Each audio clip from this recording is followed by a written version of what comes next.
잠시 기도하겠습니다. 우리의 삶을 주관하시는 하나님 아버지, 오늘도 거룩한 주일 예배를 드릴 수 있게 허락하여 주시니 감사합니다. 특별히 오늘 철선교회 우리 동문들 앞에서 저의 삶에 대한 간증을 허락하여 주신 하나님께 감사드립니다.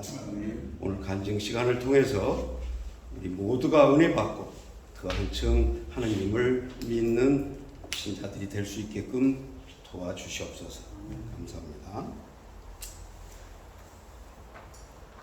사실 오늘 우리 철선교회 이재경 목사님께서 간증을 해달라고 해서 많이 고민을 했습니다. 간증이라는 말은 사실 많이 들어봤는데 도대체 간증이 무엇인지 정말 모르고 있었거든요. 그래서 이렇게 또 찾아보니까 간증을 한다고 하면서 잘못하면 내 자랑 늘어놓는 꼴이 되겠더라고요. 그래서 야, 이걸 어떻게 할까 참 고민을 하다가 우리 또 철선교회 동문들께서 또 특별히 이런 좋은 시간을 할애해 주는 것도 다 하나님이 뜻이 있어서 그랬으리라고 믿고, 지금까지 내가 어떻게 하나님을 믿게 됐는지의 그 과정, 또 삶의 변화가 어떻게 됐는가를 간단히 나눔으로써 은혜를 한번 나눠보고 싶습니다. 그래서 뭐 특별한 간증을 통해서 내가 신앙생활을 통해서 특별한 종교적 체험을 뭐 고백하거나 이러한 시간보다는 다음에 기회가 있으면 또 할지 모르겠습니다만은, 오늘은 제가 하나님을 영접하게 된 과정을, 내 인생에 오는 과정 속에서 어떻게 하나님을 만나게 됐는가를 간단히 좀 말씀을 나누고자 합니다. 시간은 한 20분 정도 하면 되겠죠. 먼저 간증하기 전에 제가 제일 좋아하는 노래 한 곡 같이 한번 하겠습니다. 네. 301장 지금까지 지내온 것.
가사가 저 간증 내용입니다. 다른 거 없습니다. 전부가. 제가 교회를 다니면서 첫 번째 제 마음에 와서 딱 닿는 찬송가였어요. 그래서 이 찬송가 가사가 결국은 제 삶인 것 같고 저의 간증이나 다름없습니다. 아, 네. 사실 저는 1990년 6월 24일 제가 날을 잊어버리지 않습니다.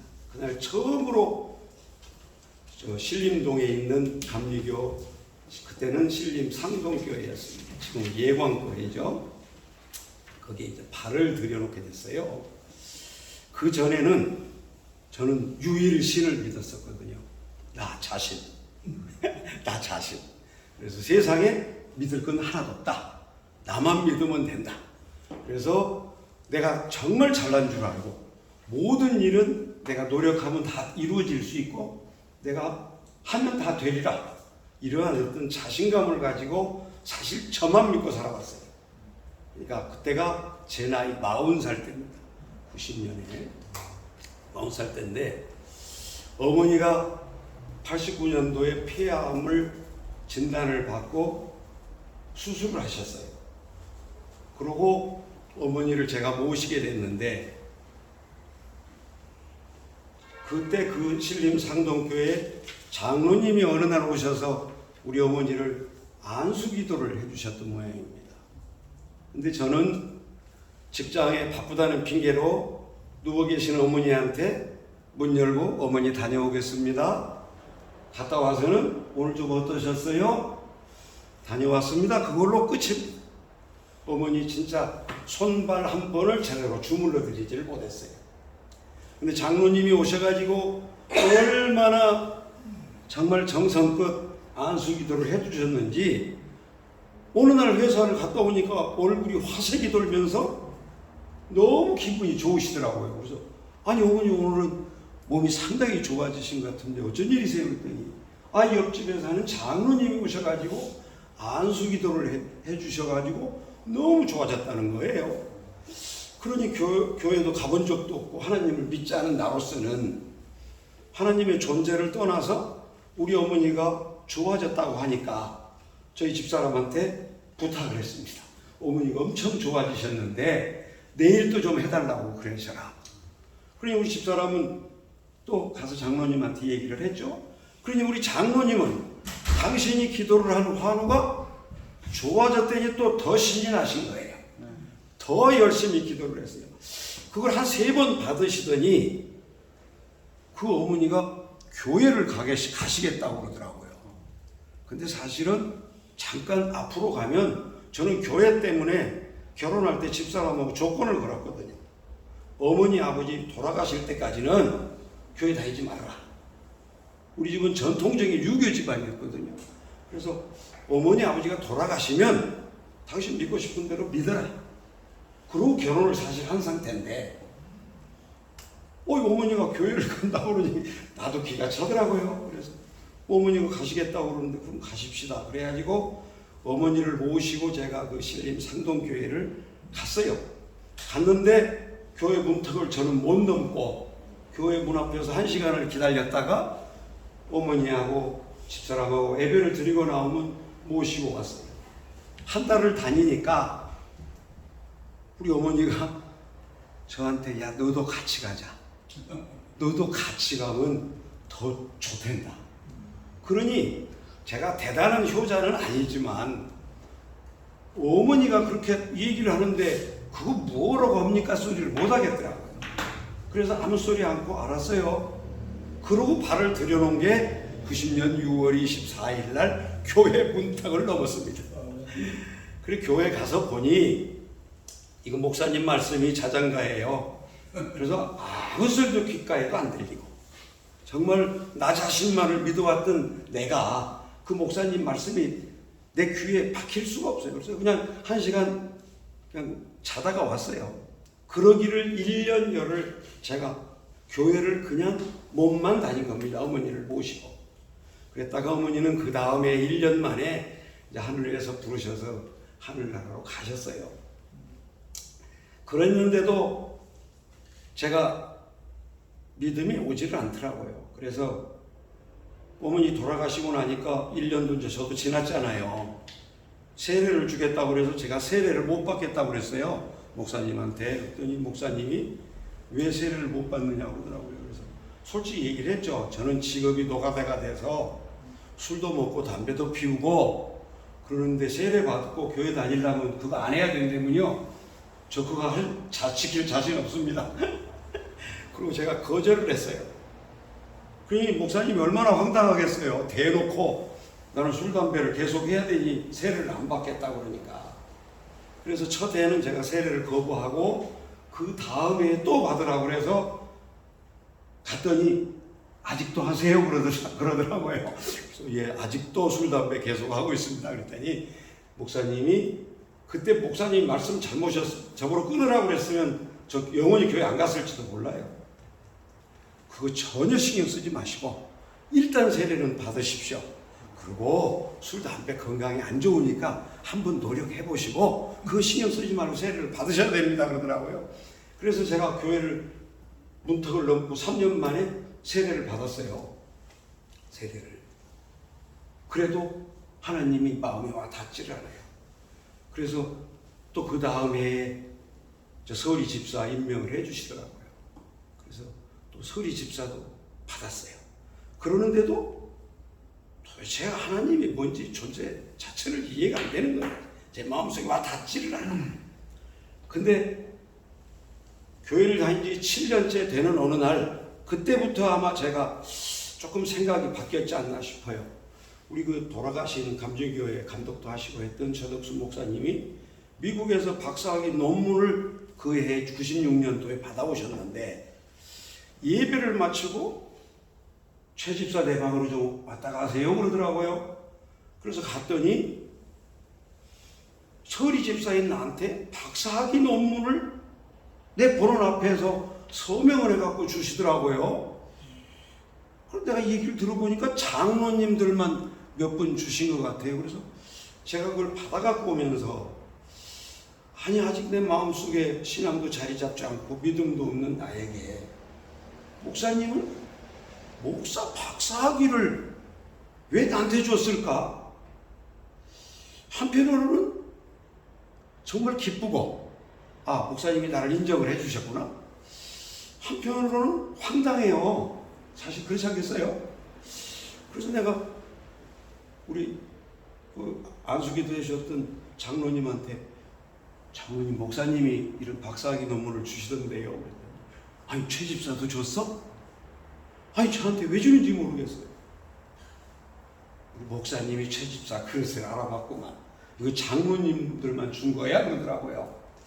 그럴 때 내가 그 책을 받아갖고 집에 오면서 그때는 하나님이 인정한다고 생각을 못했어요. 아 우리 목사님이 나를 그래도 인정을 해주시는구나.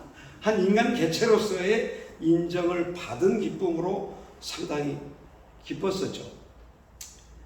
자, 그러고 세월을 지나면서 교회를 다녔는데도 전혀 그 어떤 믿음의 그 자녀로서의 행동이 안 되더라고요. 근데 이제 98년도에 그러고 나서 8년, 9년 돼서 우리 아버님도 이제 후두한 판정을 받고 그 이듬해에 이제 또 돌아가셨어요. 그리고 제가 2002년도에 이제 내 나이 52살 때 청석 엔지니어링이라는 데를 사실은 제 성질이 조금 뭐라 그럴까 요새 화두가 되는 정의를 부르짖느라고 오나의 어떤 지시가 부당하다. 난 못 받아들이겠다. 그리고 아무 대책 없이 사표를 제가 냈어요. 회사에다가. 생각해 보세요. 한참 일할 나이 52살에 무슨 내가 재벌도 아니고 큰 돈을 벌어놓은 것도 아닌데 난 회장님 지시를 못 받겠습니다. 그리고 사표를 던졌어요. 그리고 제가 한 7개월을 집에서 백수 생활을 시작을 했어요. 2002년도에.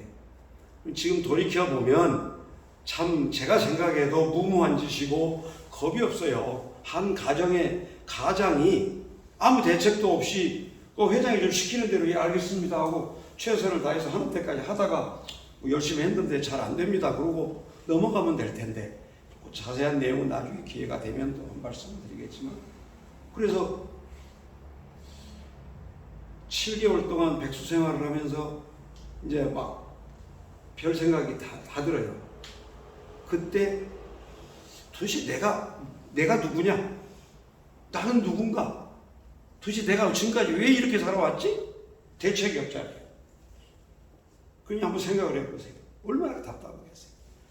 그런 과정에 우연치 않게 이제 또 동료가 이 얘기를 해서 제가 다행히 잘난 맛에 수자원 기술사 자격증을 따가지고 기술사 어디서 달라고 해서 맡기고 한 달에 200만 원 월급을 받았어요. 비상근으로. 그렇지만 보통 사람이 생각하면 200만 원도 크죠. 근데 그때는 500만 원씩 월급을 받다가 200만 원을 받으면 엄청 힘들어요. 사실 가정에서는. 그것도 감사한 일인데 그러고 살고 있는데 2004년도에 애광교회에서 저한테 권사 직분을 받으라고 교육을 받으라고 그래서 그 전년도부터 그랬는데 그 전년도도 한번 거부했다가 그래서 권사 직분을 할 수 없이 받았습니다. 받고 나서부터 이제 조금 제가 변화가 됐죠. 권사 직분을 받기 전에는 2004년도 전에는 제가 맞이기 때문에 집에 설과 추석 어머니 아버지 제사를 다 모셨어요. 설이 집사를 달고도 맞이로서 유교 집안으로 쭉 왔으니까.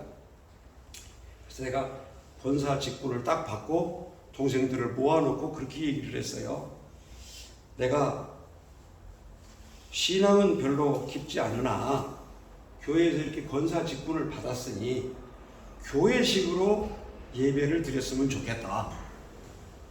그랬더니 안 된다는 거예요. 7남매 형제들이 다. 그러면서 형님은 오빠는 제사 지내기 싫으면 음식만 차려달라는 거야. 그럼 자기들은 절을 와서 하고 형님은 옆에서 기도하시면 될 거 아닙니까? 근데 그걸 못 받아들이겠더라고 내가. 그래서 제가 야 너희들도 어머니 아버지잖아. 그럼 너희들이 제사를 지내. 나는 예배 드릴 테니까. 그래서 단호하게 제가 거절을 하고 나서 5년을 제가 형제들하고 연락을 못하고 살았어요. 형제들이 설에도 추석에도 오지를 않는 거예요. 그래서 우리 애들 둘 데리고 저는 집에서 예배를 드리기를 시작했습니다. 권사 직분을 받고. 그러니 우리 인간의 삶으로 보면 참 안타깝죠. 하나님의 존재가 내 머릿속에 마음속에 와서 앉아있는 것도 아니고 믿음이 대단한 것도 아니었는데 권사라는 직분을 받고 형제를 버린 꼴이 돼버렸잖아요. 5년 동안 연락도 안 하고 죽었는지 살았는지도 모르고 서로 왕래를 딱 끊고 살았으니까 그 고통의 세월은 심적인 고통은 이루 말할 수가 없죠. 그런 생활을 하면서 또 이제 중간에 제가 회사에 이제 입사를 해가지고 4대강 때문에 회사를 다니다가 또 이제 4대강이 다 끝나니까 회사에서 직원이 22명이 있는데 우리 부서가 10명을 줄이래요. 그러면 나보러 나가라는 소리잖아요. 4년 동안 다 이제 울고 먹고 4대강 끝났으니까 인원을 22명인데 10명을 줄이라고 그러면은 나 나가라는 소리죠. 그래서 나는 또 정면으로 반박을 했죠. 난 못 받아들이겠다. 나는 이 회사에 와서 적자를 낸 적이 없다. 무에서 유를 창조했다. 직원 한 명 없는데 나 호를 단신 와가지고 부서 만들어서 22명이라는 인원을 확보해서 4대강 사업을 이런 프로젝트를 해서 회사에 이만큼 입금을 시켰고 직원들 월급 이만큼 나가고 출장비하고 경비 이만큼 나갔으니 플러스다. 근데 왜 줄이라고 그러느냐? 아니라 이게 자기들 기준으로는 뭐 자기들 뽑아온 걸 갖고 막 별소리를 다 해서 난 못 받아들이겠다고 그랬어요. 그러니 이놈은 또 성질이 그걸 받아들일 수가 있나? 그래서 제가 우리 전무님하고 내가 모시던 부회장님하고 우리가 나갑시다. 우리가 60 넘은 사람들이 나가야지 젊은 애들 지금 한참 애들 가르쳐야 되는데 쟤들 10명 자르라고 그러는데 누구를 자릅니까? 그리고 또다시 제가 백수 생활을 시작을 하기 시작했어요. 그랬더니 어느 날 우리 그 최덕순 목사님이, 담임 목사님이 나이가 이제 연로하시니까 신방을 잘 안 다니거든요. 제 어려움을 알고 그랬는지 신방을 한번 오셨더라고요. 저희 집까지, 수원까지. 제가 서울의 신림동에 있는 교회를 다녔는데 이제 신방을 오셔가지고 여러 말씀을 하셨는데 제목이 주 여호와를 믿으라. 역사는 되돌릴 수 없다. 하나님과 나라를 위한 일을 할 수 있는 축복을 너에게 주리라. 이런 말씀을 저한테 주신 거예요. 그래서 딱 그 이제 어렵게 담임 목사님이 저희 집에 신방까지 오셔가지고 이런 말씀을 주실 때 용기가 생기더라고요. 내가 이런저런 과정을 겪으면서 회사를 그만두고 어려움을 겪고 형제들하고 그런 갈등도 있었지만 이건 뭔가 뜻이 있겠구나. 그래가지고 지내다가 그 전에 그건 다른 회사고, 그러고 나서 이제 다산 컨설턴트를 들어갔군요. 4대강 때문에 순서가 조금 바뀌었는데, 그래서 다산 컨설턴트에 가서 4년을 딱 근무하고 부사장으로 퇴사를 했어요. 한마디로 팽당한 거죠. 자, 요때 저는 하나님을 정말 깨달은 거예요. 4년 동안 가가지고 정말 무에서 유를 창조해낸다는 기분으로 나이가 60이 넘어가지고 밤 12시까지 새벽 1시까지 그 턴키 한다고, 4대강 턴키를 한다고 직원들하고 정말 열심히 일해서 회사의 실적을 올려보고 실적을 쌓겠다고 노력을 했는데 딱 끝나니까 세상은 냉정하게 그러한 나한테 조건을 제시하는 10명을 잘라라. 그래서 진짜 이거 왜 나한테 이런 시련이 오지? 그러면서도 하나님이 나한테 이러한 시련을 주는 데는 뭔가 뜻이 있겠지. 응? 하나님이 나한테 원하는 게 뭘까? 가만히 생각하니까 겉으로만 하나님을 믿은 나한테 하나님은 벌을 주셨다고 제가 받아들인 거예요. 하나님은 헛껍데기 채수처리를 요놈 혼이 덜 났구나. 혼을 좀 더 내야 되겠구나. 그 안에 과정에서 여러 가지 시련을 다 얘기할 수가 없어서 제가 축약을 해서 말씀을 드렸습니다만, 그래서 내가 그걸 깨달았어요. 그때부터 내 마음속에 하나님이 계시면, 하나님이 이 땅에 나를 보냈었을 때 무언가 쓰실 때가 있고 필요로 했으니까 이 세상에 나를 보냈을 거 아닌가. 그렇다면 내가 이걸 받아들이자, 이렇게 생각을 하고 많은 묵상을 하고 생각을 하면서 지내오다가, 사실은 지난해 내가 우리 정구현 회장은 내가 페이스북에 올려서 알지만 지난해에 내가 이렇게 책을 하나, 이게 제 간증이에요. 사실 태어난 순간부터 나는 누구인가, 소제목은 날마다 감사, 이런 제목으로 제가 책을 썼습니다. 그래서 일종의 이제 남들은 자서전이라고 그러는데 자서전이 아니고 내 살아온 과정 얘기를 지금까지 말씀드린 그런 내용들을 다 수록을 해서 제가 책을 지난해 5월 달에 책을 만들었어요. 그러면서 책을 만들면서 참 하나님의 그 때와 시기는 참 절묘하구나, 그걸 다시 한번 느꼈어요. 이 책을 쓰면서 제가 그 전에 거는 앨범을 보고 기억을 되찾아서 썼고, 군대 생활을 할 때부터는 제가 쏘이 때부터 계속 직장 생활할 때 업무 수첩을 보관을 해뒀거든요.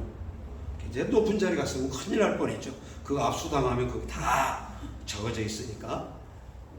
그걸 봐가면서 내가 이렇게 이 책을 정리를 하다 보니까 야, 그 어려운 고비, 그 다음에 어떤 기쁨을 준 고비고비가 참 절묘하구나.